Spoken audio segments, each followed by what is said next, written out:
Kaag sa numero 1 sa mga balita subong nga adlaw, temporaryo nga ginsuspend ang face-to-face classes sa St. John's Institute sa Bacolod City bangod sang mass shooting threat nga nabaton sang eskwelahan.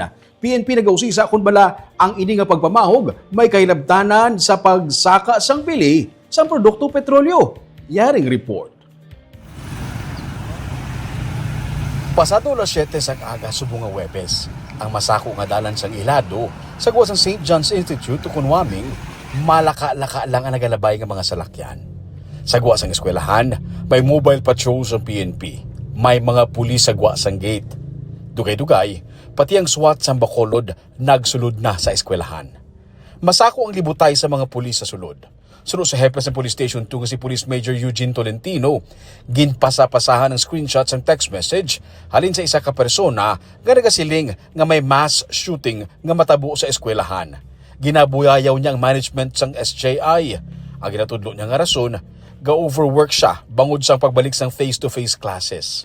Ginausisa nila kung bala may kaangtanan sa pagsaka sang bili sa produkto petrolyo ang pagpamahog para wala sang face-to-face nga klase kag hindi na magkadto sa eskwelahan ang mga estudyante. So, hindi lang pala gusto nga may klase, maybe siguro it's because nga tungod man sa isa ka rason na tanaw ta ang pagmahal sang gasolina basi wala na pala sang pang pero kung makanaw naton basi Possibility.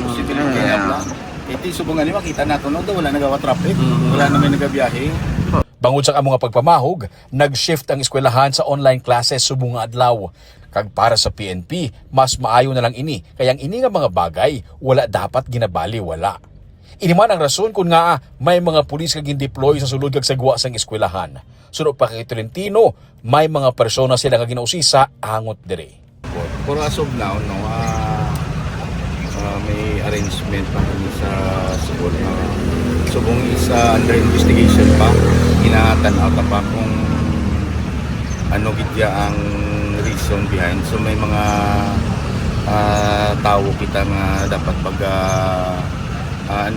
interviewon. So but as of now hindi pa natin ma-reveal no kay inasuspetsahan pa lang. Matapos maglibot sa eskwelahan, ginsiling ni Tolentino nga safe na ini. Sa announcement sa ila Facebook page, nag-anunsyo ang SJI nga may on-site classes na buwas nga adlaw.